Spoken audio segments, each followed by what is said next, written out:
ongeze sauti ya pili. Habari zenu, kwa majina naitwa Catherine Nyamalwa Mabina, ni diwani wa kata ya Bujora na ndo nimeingia awamu yangu ya kwanza katika ushindi wa Oktoba. Kwa hiyo ndo mara yangu ya kwanza kuingia kwenye hiki diwani. So kwa kweli kata yetu ya Bujora kama inavyofahamika ni sehemu ya utamaduni sana sana kiasilia. Kwa hiyo Bujora Museum iko kwenye kata yangu, na mara nyingi tunashirikiana sana na wananchi, especially ikifika kipindi cha mwezi wa sita, mambo ya ngoma na nini. Kwa hiyo tamaduni zote tunakuwa tunashiriki ili kutangaza utalii wa utamaduni. Kwenye kata ya Bujora kuna mambo machache ambayo tunaweka kama kipaumbele this time round, ambayo sana sana iko kwenye mambo ya elimu. Tunashukuru serikali ambayo imetuwekea fedha. Tuna shule zetu ambazo zilikuwa madarasa yalikuwa yanahitajika kumaliziwa ili wanafunzi waingie na wasome kwa vizuri kwenye mazingira yaliyo mazuri. Kwa hiyo tunashukuru sana serikali ambayo ilituletea fedha, na sasa tunamalizia shule yetu. Kuna shule ya sekondari ya Kanyama. Kwa hiyo tunashukuru sana, na pia ilileta fedha kwa sababu kwa ajili ya madawati na viti. Tulitengeneza viti na sasa hivi wanafunzi wetu wote wanakaa kwenye mazingira mazuri. Na pia kuna uboreshaji wa miundombinu wa madarasa kwenye shule pia za msingi. Kulikuwa pia kuna ujenzi wa vyoo. Kwa hiyo kwa kweli tunashukuru serikali kwa kuona mahitaji yetu haya na kuona kwamba watoto wetu wanahitaji kusoma katika mazingira yaliyo bora. Bado tuna uhitaji, sio kwamba hatuwezi kumaliza kila kitu, lakini bado tuna uhitaji na tunaendelea kuomba serikali zidi kutushika mkono kuyamalizia, na wanafunzi wetu wote waweze kukaa kwenye madawati, waweze kukua kwenye environment nzuri ya kimasomo, na ufaulu wao basi utaongezeka. Naamini hivyo. Jamii, kwa sababu Mungu ameibariki serikali kwa kutoa elimu ya bure. Elimu ya msingi yote ni bure. Kwa hiyo wazazi ambao kwa namna nyingine wapeleke watoto wao shule, mimi ninaweza tu kuwaomba waweze kuwapeleka watoto shule, kwa sababu wenyewe sana sana pale tunapoomba labda wachangie ile chakula tu cha watoto ili waweze basi wasikae na njaa siku nzima, lakini ada na kila kitu, elimu ni bure kabisa kabisa kabisa. Kwa hiyo mimi nawaomba wazazi ambao bado hawajapeleka watoto wao shule, na kama kuna changamoto zingine zozote zile, tunaomba waje waone uongozi wa kata. Wapo maafisa elimu, wapo watendaji wa kata, wanaweza kuwasaidia kwa namna nyingine ili wanafunzi au watoto wao waende wakapate elimu. Ni haki ya msingi ya watoto wapate elimu, na serikali imeona ni vyema watoto wetu wote wakapata elimu ili basi maisha yao ya baadaye yaweze kuboreshwa. Kulinda miundombinu ni muhimu sana, kwa sababu pale unapojengewa wewe ni kama vile wewe ukijenga nyumba, lazima utailinda ile nyumba kwa gharama yoyote ile.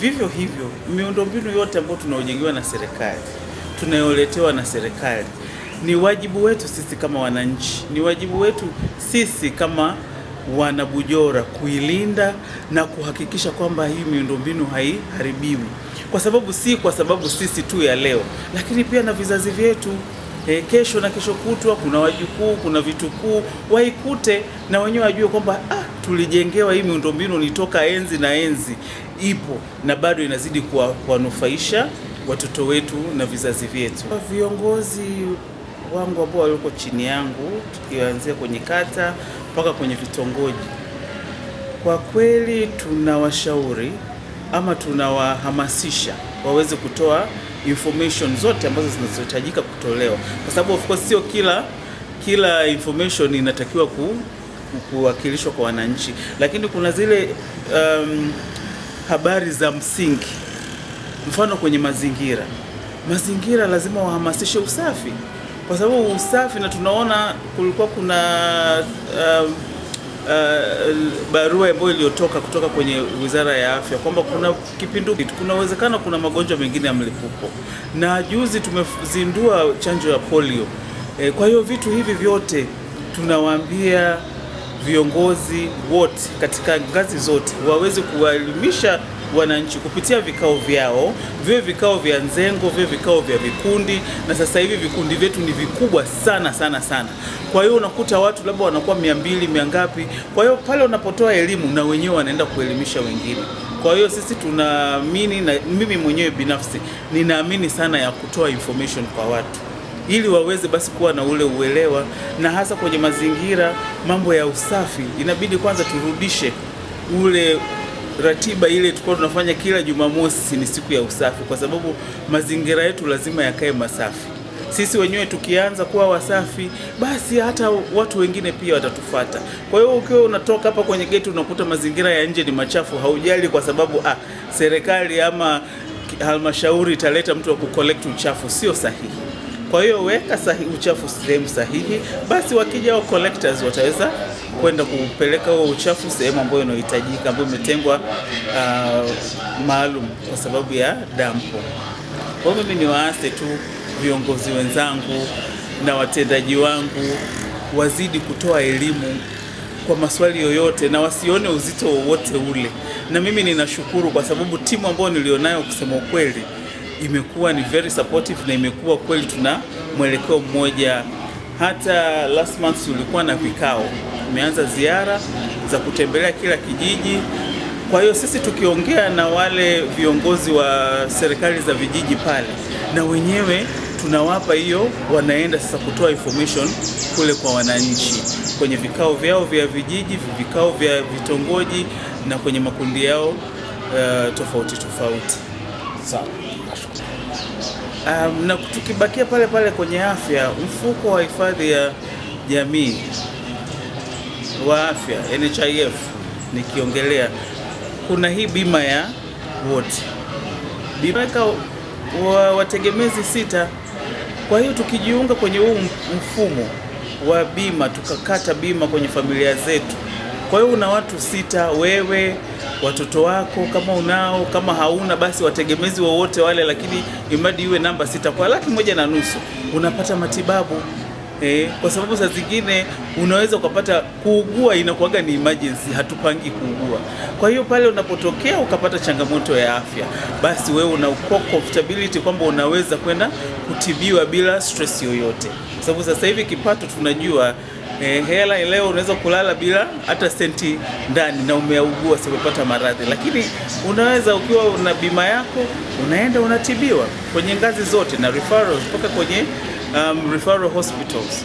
Kwa hiyo ndugu zangu wana Bujora, mimi nawaomba sana sana sana muweze kujiunga na mfuko wa afya, bima ya afya kwa wote, ili basi mambo ya afya tuweze kwa kuna wepesi ambao unaotokana na kuchangia kwenye huu mfuko afya zetu, na kwa kulinda mazingira, kwa sababu pia tunapoweka mazingira yetu safi na yenyewe atatulinda sisi wenyewe. Naam.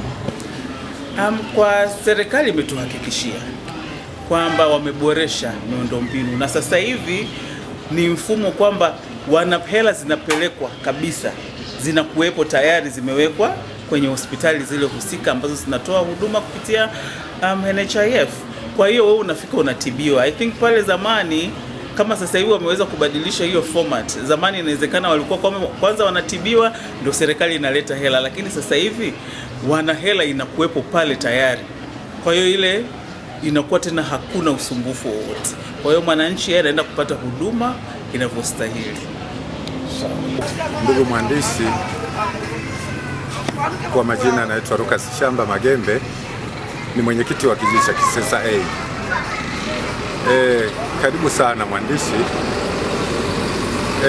Nafikiri umekuja kupata taarifa mbalimbali katika kijiji chetu, shughuli za maendeleo ya kijiji chetu cha Kisesa A. Kisesa A tuna mipango mingi ya maendeleo ya wananchi. Kwanza tuna uhaba wa shule za msingi.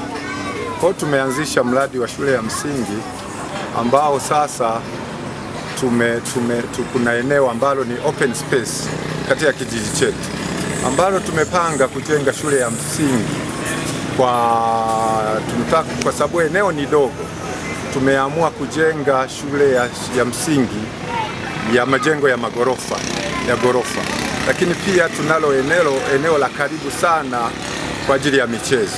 Lakini pia tuna mpango wa kuboresha uwanja wetu wa Ngome maarufu uwanja wa michezo, ambao tunafanya matamasha mengi katika uwanja huo.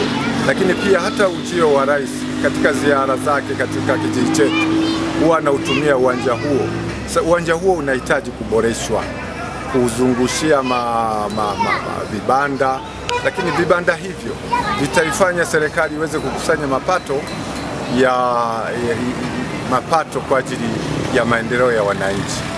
Hiyo ndio mipango halisi ambayo tunayo kwa sasa katika kijiji chetu cha Kisesa. Lakini pia tuna mipango mingi kuwapa elimu wananchi wetu, vijana wetu wajikite katika. Rais wetu ametoa fursa nyingi, ametoa mikopo. Sasa tunajitahidi sana kutoa elimu kwa vijana wetu wa marika mbalimbali, waweze kuunda makundi hayo, waweze kuandaa miradi yao ambayo wanaweza kuifanya na waweze kukopa na waweze kuendeleza maisha yao. Hayo ndio mahitaji makubwa. Lakini pia upande wa afya,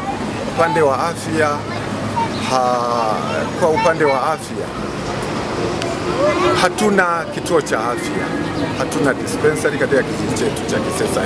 Kwa tuna mipango mingi ya ujenzi wa kituo cha afya au dispensary ili kuweza kuimarisha afya zao.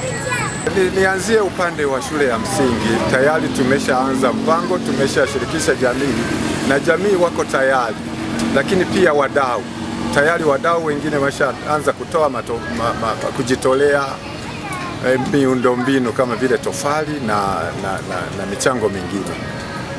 Okay. Naam.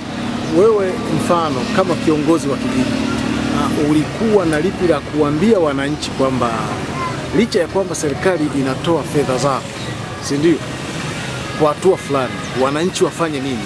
Maana wana uhitaji wa zahanati, wana uhitaji wa hospitali, wa vituo vya kutolea huduma za afya. Asante sana mwandishi. Ndio. Mara nyingi iko hivi, hitaji ni letu sisi katika kijiji, lazima tuonyeshe hitaji letu sisi wenyewe na wananchi.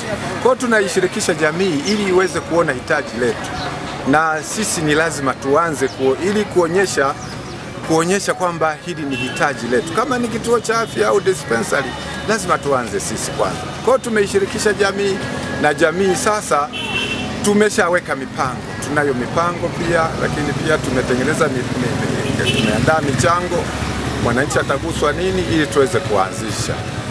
Okay. Naam.